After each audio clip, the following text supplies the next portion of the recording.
anything, Jesus.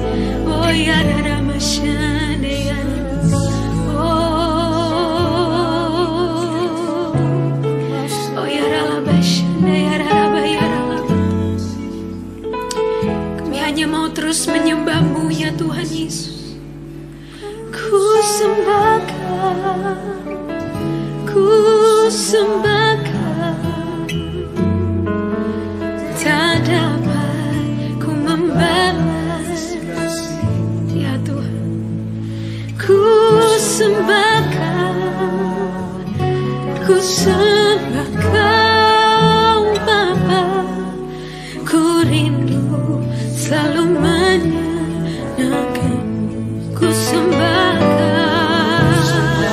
oh ku sembahkan, ya Rabasya. Tak dapat ku membalas kasih-Mu. Ku sembahkan, ku sembahkan Bapa. Ku rindu selalu menyenangkan.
Shalom semuanya. Pada waktu Tuhan Yesus ditanya oleh murid-muridnya tentang tanda kedatangannya kembali dan tanda kesudahan dunia ini, Tuhan Yesus menjawab dalam Lukas 21 ayat 11 bahwa salah satunya adalah penyakit sampar. Sampar dapat diartikan sebagai pandemi. Jadi COVID-19 ini adalah salah satu tanda dari kedatangan Tuhan Yesus kembali dan tanda kesudahan dunia ini. Selain itu, Tuhan Yesus menjawab dari Matius 24 ayat 14 yang berkata, dan Injil kerajaan ini akan diberitakan di seluruh dunia menjadi kesaksian bagi semua bangsa. Sesudah itu barulah tiba kesudahannya. Tuhan Yesus pasti datang kembali. Karena itu dia memberikan amanat agung kepada kita, yaitu agar kita pergi dan menjadikan semua bangsa itu murid Tuhan Yesus. Hal ini juga berarti agar terjadi penuaian jiwa besar-besaran sebelum Tuhan Yesus datang kembali. Sekarang kita akan melihat bagaimana proses untuk menyelesaikan amanat agung, atau proses penuaian jiwa yang terbesar dan yang terakhir sebelum Tuhan Yesus datang kembali. Untuk menyelesaikan amanat agung tidak bisa dengan kekuatan sendiri.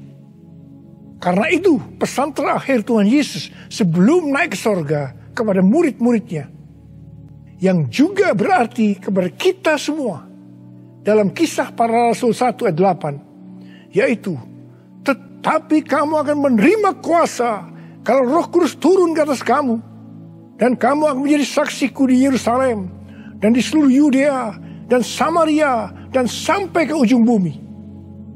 Jadi untuk menyelesaikan amanat agung, kita harus menerima kuasa dari Roh Kudus yang turun ke atas kita. Setelah itu dengan disaksikan para muridnya, Tuhan Yesus naik ke sorga. Setelah Tuhan Yesus naik ke sorga, 120 murid Tuhan Yesus berkumpul di kamar loteng Yerusalem. Mereka melakukan ini karena Tuhan Yesus memerintahkan agar mereka tidak meninggalkan kota Yerusalem sebelum diperlengkapi dengan kuasa dari tempat tinggi. Tuhan Yesus berkata, Sebab Yohanes membaptis dengan air, tetapi tidak lama lagi kamu akan dibaptis dengan Roh Kudus. Apa yang dilakukan 120 murid di kamar loteng? Alkitab berkata bahwa mereka semua bertekun dengan sehati dalam doa bersama-sama. Artinya mereka berdoa, memuji dan menyembah Tuhan dalam unity siang dan malam. Ini adalah prinsip restorasi Pondok Daud. Ini adalah prinsip menara doa. Setelah 10 hari mereka melakukan hal itu, maka pada hari raya Pentakosta, tiba-tiba turunlah dari langit suatu bunyi seperti tiupan angin keras yang memenuhi seluruh rumah di mana mereka duduk. Dan tampaklah lidah-lidah seperti nyala api yang bertebaran dan hinggap kepada mereka masing-masing. Maka penuhlah mereka dengan Roh Kudus. Lalu mereka mulai berkata-kata dalam bahasa-bahasa lain, seperti yang diberikan oleh Roh itu kepada mereka untuk mengatakannya. Itu adalah bahasa Roh. Jadi tanda awal orang yang dibaptis dengan Roh Kudus adalah mereka akan berbahasa Roh. Apa yang terjadi setelah murid-murid Tuhan Yesus dipenuhi dengan Roh Kudus? Hal yang pertama, Petrus berkhotbah sekitar 5 menit. Dan kira-kira 3.000 orang bertobat dan dibaptis. Petrus berkhotbah dengan kuasa Roh Kudus. Pada zaman itu, populasi penduduk dunia sekitar 255 juta orang. Sekarang penduduk dunia sekitar 7,8 miliar. Jadi 3.000 orang yang bertobat dan dibaptis pada waktu itu setara dengan sekitar 91.000 orang pada saat ini. Saya percaya hal ini juga bisa terjadi seperti pada waktu itu. Hal yang kedua, setelah murid-murid Tuhan Yesus dipenuhi dengan Roh Kudus, mereka dipakai untuk menyatakan tanda-tanda dan mujizat, sehingga banyak orang yang bertobat. Petrus dan Yohanes menyembuhkan orang lumpuh sejak lahir. Bayangan Petrus bisa menyembuhkan orang sakit. Sapu tangan atau kain yang pernah dipakai Paulus, jika diletakkan pada orang sakit atau yang dirasuk setan, maka orang itu akan sembuh. Dalam Markus 16 ayat 15 sampai dengan 18, Tuhan Yesus berkata bahwa kalau kita pergi untuk memberitakan Injil, maka tanda-tanda dan mujizat akan menyertai kita. Sejak tahun 2006, saya diperintahkan oleh Tuhan untuk mengadakan kebaktian kesembuhan ilahi. Selama 13 tahun, saya sudah mengadakan 318 kali kebaktian kesembuhan ilahi. Setiap kali saya berkhotbah, pasti saya memberitakan Injil. Tanda-tanda dan mujizat terjadi. Saya diizinkan Tuhan untuk melihat dan mengalami mujizat seperti yang dilakukan oleh Tuhan Yesus 2000 tahun yang lalu. Hal yang ketiga, setelah murid-murid Tuhan Yesus dipenuhi dengan Roh Kudus, maka cara hidup mereka berubah. Sehingga banyak orang bertobat. Yang pertama, mereka bertekun dalam pengajaran rasul-rasul dan dalam persekutuan. Ini bisa diartikan mereka suka membaca Alkitab. Mazmur 119 ayat 105 berkata, Firman-Mu adalah pelita bagi kakiku dan terang bagi jalanku. Kalau kita suka membaca Alkitab, itu akan menuntun jalan hidup kita. Hidup benar sesuai dengan firman Tuhan. Kita akan menjadi orang yang berintegritas. Dan itu akan membuat orang lain bertobat. Firman-Mu pelita bagi kakiku, terang bagi jalanku. Firman-Mu pelita bagi kakiku, terang bagi jalanku. Waktu ku bimbang dan hilang jalanku, di sisiku, dan takkan ku takut asal kau di dekatku, besertaku selamanya.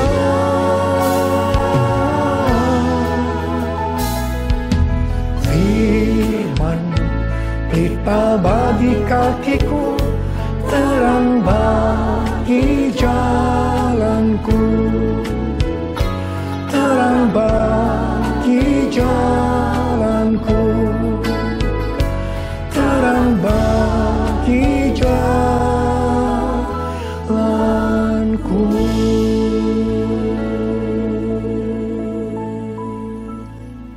Yang kedua, perubahan cara hidup yang membuat banyak orang bertobat adalah mereka selalu berkumpul, memecahkan roti dan berdoa. Ini bisa dikatakan mereka hidup dalam unity dan suka berdoa. Hari-hari ini saya melihat melalui menara doa bahwa ada doa, pujian dan penyembahan dalam unity siang dan malam. Saya melihat melalui Third Pentecost Azusa Street Prayer Tower ada doa yang bertalu-talu untuk pencurahan Roh Kudus yang dahsyat melalui Pentakosta ketiga. Saya percaya kalau Tuhan sudah berikan kepada kita beban untuk berdoa seperti ini, maka ini merupakan tanda bahwa Pentakosta ketiga yang dahsyat akan turun dan akan terjadi penuaian jiwa yang terbesar dan yang terakhir sebelum Tuhan Yesus datang kembali. Saya juga percaya Pentakosta ketiga akan membangkitkan generasi Yeremia, yaitu anak-anak muda yang dipenuhi Roh Kudus, cinta mati-matian kepada Tuhan Yesus, tidak kompromi terhadap dosa, dan akan memenangkan banyak jiwa. Yang ketiga, perubahan cara hidup jemaat yang membuat banyak orang bertobat, yaitu karena mereka suka memberi, sehingga tidak ada yang berkekurangan. Dalam kondisi krisis ekonomi akibat pandemi hari-hari ini, justru Tuhan menghendaki agar kita suka memberi. Alkitab berkata, ada lebih berbahagia memberi daripada menerima. Lukas 6 ayat 38 berkata, berilah dan kamu akan diberi. Suatu takaran yang baik, yang dipadatkan, yang digoncang, dan yang tumpah keluar akan dicurahkan ke dalam ribaanmu. Sebab ukuran yang kamu pakai untuk mengukur akan diukurkan kepadamu. Saudara, kita akan memberikan dengan ukuran ini. Katakan kita akan memberikan beras. Kita isi ini dengan beras. Setelah penuh, kita tekan. Digoncang-goncang. Permukaannya turun enggak? Turun. Tambah lagi berasnya. Tekan lagi. Digoncang-goncang. Masih turun, tambahi lagi beras. Goncang-goncang, ditekan. Kalau sudah tidak turun lagi, masih ditambah ini. Tambah sampai tumpah-tumpah keluar. Dan itulah yang akan dicurahkan ke dalam ribaanmu. Saudaraku yang kasih Tuhan, ini berarti kalau kita memberikan dengan ukuran ini, Tuhan akan memberikan kepada kita mungkin 100 kali lipat dari ini. Katakan amin. Haleluya. Aku percaya berkat-Mu atasku melimpah, kebajikan, kemurahan selalu mengikutiku. Ku puji, ku sembah Kau Tuhan. Ku puji, ku sembah Kau Tuhan. Ku puji, ku sembah Kau Yesus. Yang keempat, perubahan cara hidup jemaat yang membuat banyak orang bertobat, yaitu mereka selalu bergembira dengan tulus hati sambil memuji Allah. Hidup dengan tulus hati artinya hidup sebagai orang yang berintegritas. Jadi perubahan-perubahan yang terjadi dalam cara hidup jemaat yang membuat banyak orang bertobat adalah mereka suka membaca Alkitab. Mereka suka berdoa. Mereka hidup dalam unity. Mereka suka memberi. Mereka suka memuji Allah dan bergembira. Tulus hati atau hidup berintegritas. Dikatakan bahwa mereka disukai semua orang. Dan tiap-tiap hari jumlah orang yang diselamatkan bertambah. Haleluya!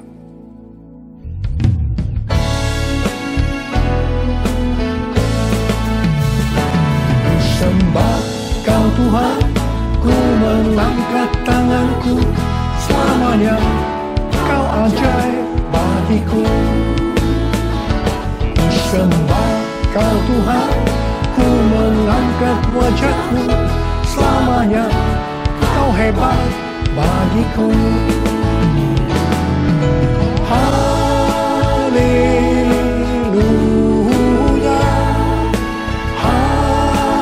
haleluya,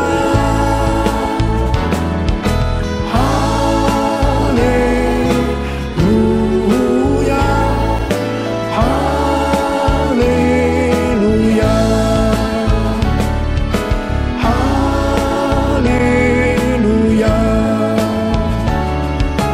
haleluya.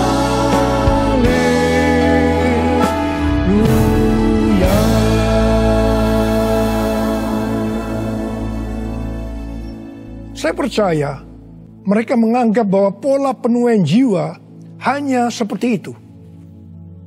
Mereka sebagai orang-orang percaya hidup dalam zona nyaman.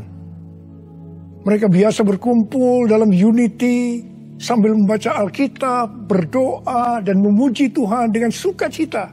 Tidak ada yang berkekurangan. Wow, siapa yang tidak mau menjadi orang percaya? Tetapi ternyata supaya penuaian jiwa bertambah besar, Tuhan izinkan proses berikutnya terjadi, yaitu aniaya menimpa jemaat di Yerusalem. Selain rasul-rasul, maka mereka harus lari meninggalkan Yerusalem. Mereka pergi ke Yudea dan Samaria sambil memberitakan Injil. Jadi kalau tadinya penuaian jiwa hanya terjadi di Yerusalem saja, sekarang menyebar ke seluruh Yudea dan Samaria. Dan pola penuaian jiwa yang seperti ini masih terjadi sampai hari ini. Saya teringat kesaksian yang pernah saya dengar dari Gus Dur. Beliau pernah berkata, orang Kristen itu jangan ditekan-tekan. Sebab kalau ditekan, mereka akan meledak. Justru kalau dibiarkan dalam zona nyaman, mereka tidak akan berkembang. Karena itu, Tuhan izinkan hari-hari ini penderitaan, aniaya itu terjadi di antara orang-orang percaya. Supaya terjadi penuaian jiwa yang lebih besar. Saya percaya melalui masa pandemi COVID-19 yang membuat kita tidak nyaman. Banyak mengalami tekanan-tekanan. Ada yang mengalami sakit, bahkan ada yang meninggal. Tetapi justru ini akan mempersiapkan penuaian jiwa yang terbesar dan terakhir dalam era Pentakosta ketiga ini. Sebelum Tuhan Yesus datang kembali. Melalui semuanya ini, mari kita katakan bersama-sama, Tuhan Yesus, Engkau baik. Engkau sungguh baik dan sangat baik. Taruh tangan di dada kita kepada saya. Kepada saya. All my life you have been faithful. All my life you have been so good. With every breath that I am able, I will sing of the goodness of God. All my life you have been faithful. All my life you have been so good. With every breath that I am able, I will sing the goodness of God. I will sing of the goodness of God. I will sing of the goodness of God.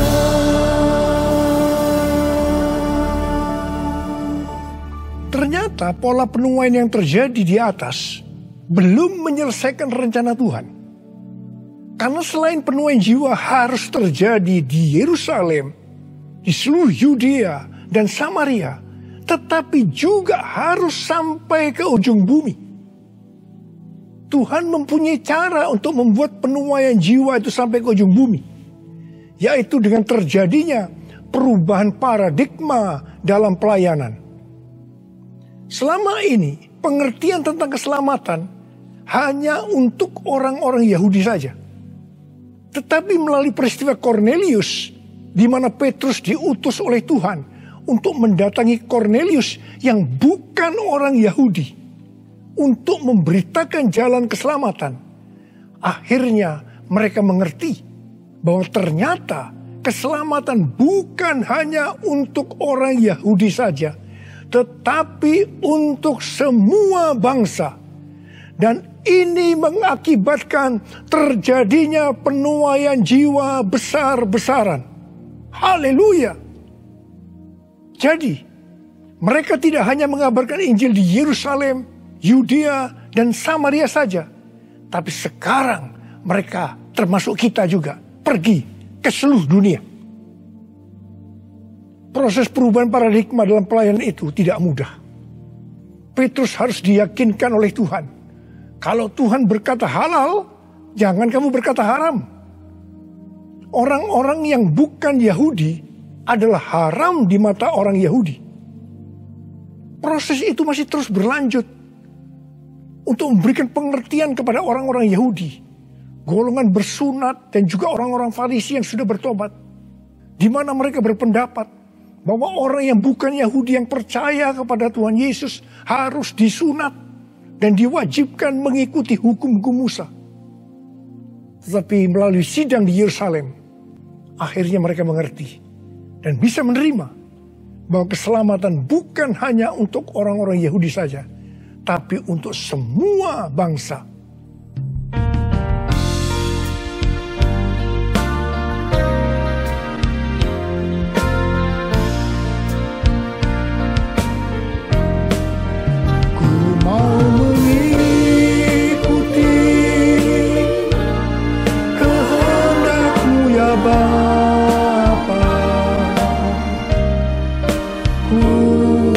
Selalu menyenangkan hatimu. Ku mau selalu menyenangkan hatimu. Ku mau selalu menyenangkan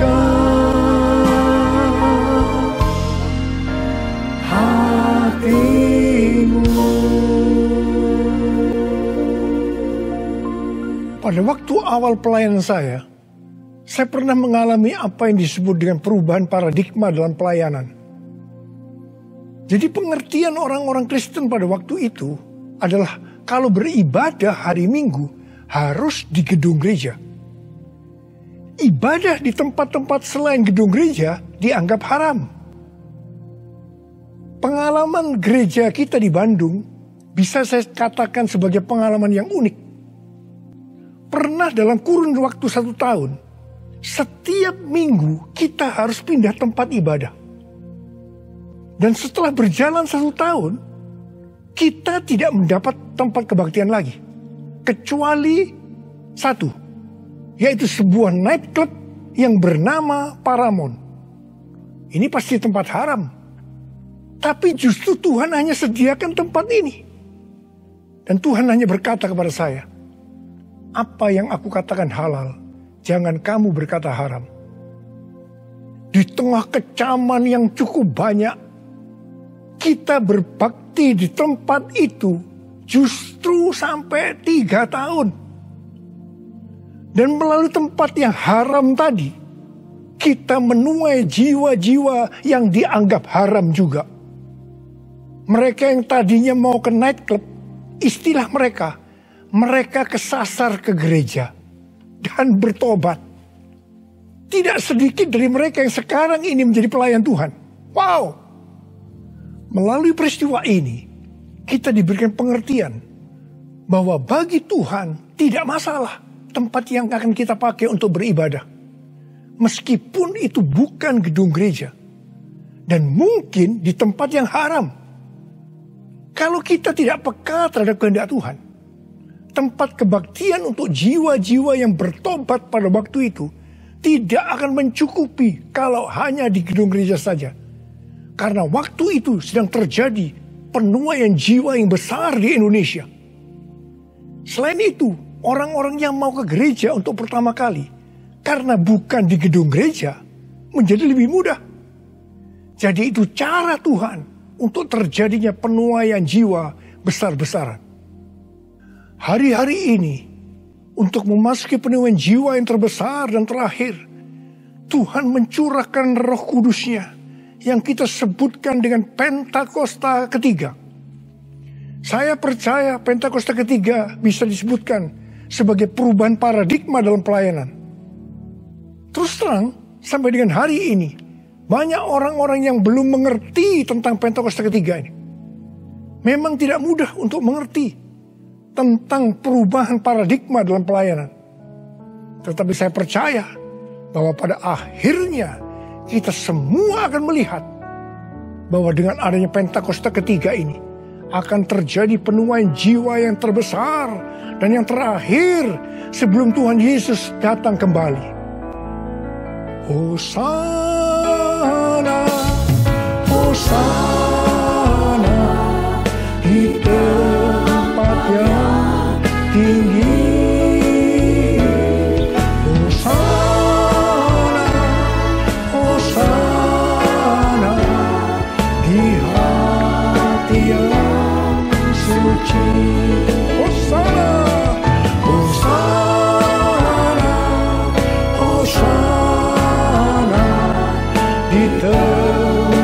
Yang tinggi, Hosana, Hosana di hati yang suci. Angkat tangan saudara, saya berdoa buat saudara. Udialah basyara kana mata karawala. Rala bara bara bara bara bara bara bara bara bara bara bara.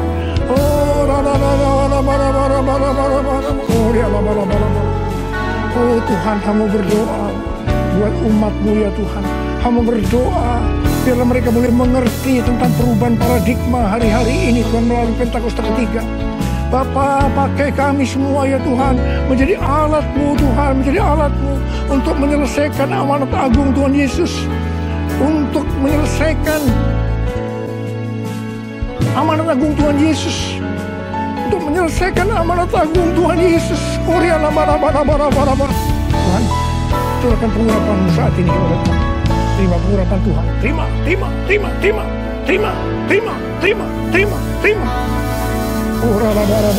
Terima kasih.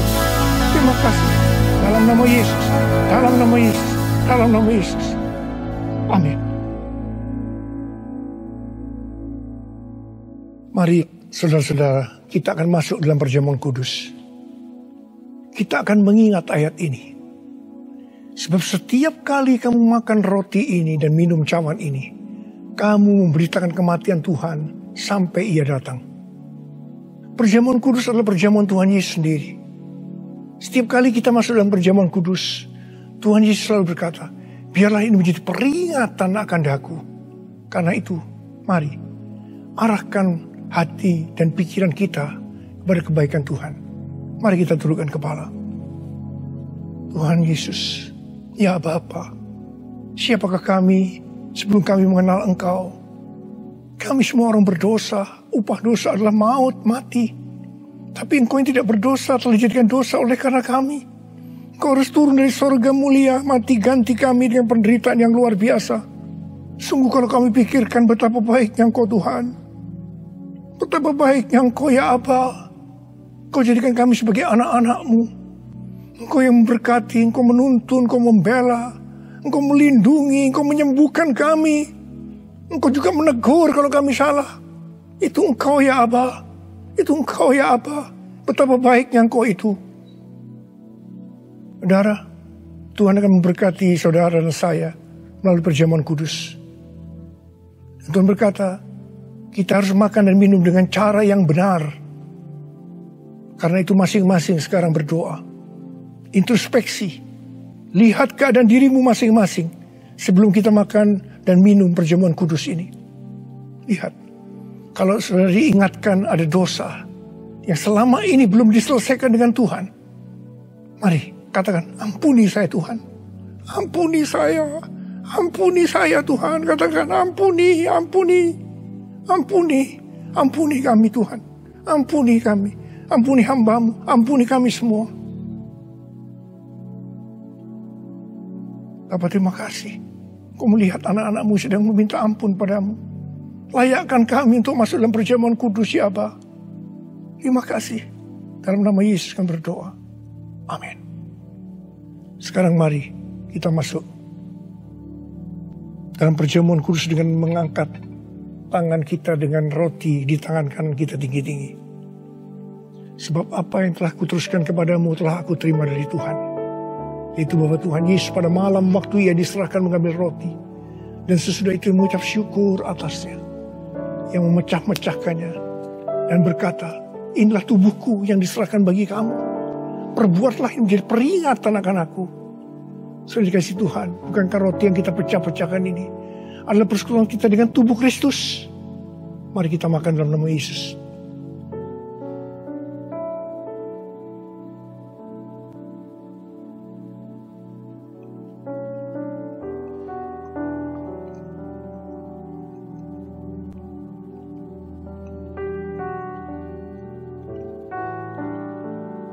Mari angkat cawan di tangan kanan kita tinggi-tinggi. Demikian juga ia mengambil cawan sesudah makan lalu berkata, cawan ini adalah perjanjian baru yang dimeterkan oleh darahku. Perbuatlah ini setiap kali kamu meminumnya menjadi peringatan akan aku. Sudah dikasih Tuhan. Bukankah cawan pengucapan syukur yang atasnya kita ucapkan syukur adalah persekutuan kita dengan darah Yesus. Mari kita minum dalam nama Yesus.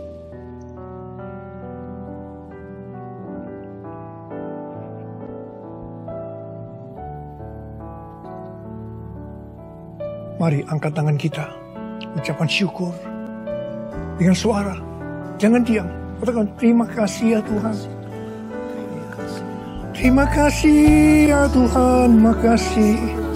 Oh, ralabalabalabalabalabalabalabalabala. Engkau baik Tuhan, Engkau baik Tuhan, Engkau baik Tuhan. Oh, terima kasih, terima kasih. Tuhan Yesus, Engkau baik, Engkau baik. Dalam seluruh hidup kami, Engkau baik Tuhan, Engkau baik, Engkau sungguh baik, Engkau sungguh baik ya Aba, Engkau sungguh baik. Oh, all my life you have been faithful. All my life you have been so good.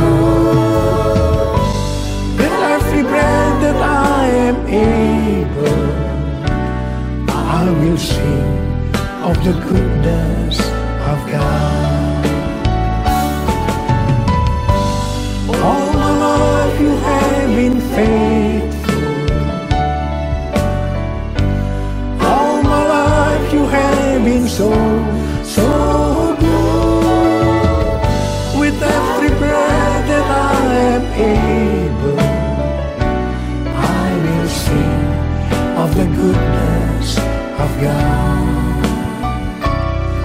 I will sing of the goodness of God.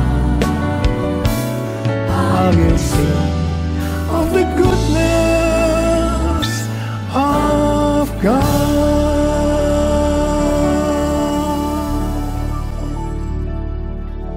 Terima kasih Abah. Terima kasih. Terima kasih. Terima kasih. Dalam nama Yesus. Amin. Mari, angkat tangan saudara. Terimalah berkat Tuhan. Kasih karunia yang berlimpah-limpah daripada Allah Bapa dalam Anak yang tunggal Yesus Kristus. Persekutuan yang manis dengan Roh Kudus menyertai saudara sekalian mulai hari ini. Sampai Tuhan Yesus datang menjemput kita di awan-awan dan bahkan sampai selama-lamanya. Yang percaya bersama-sama katakan, Amin.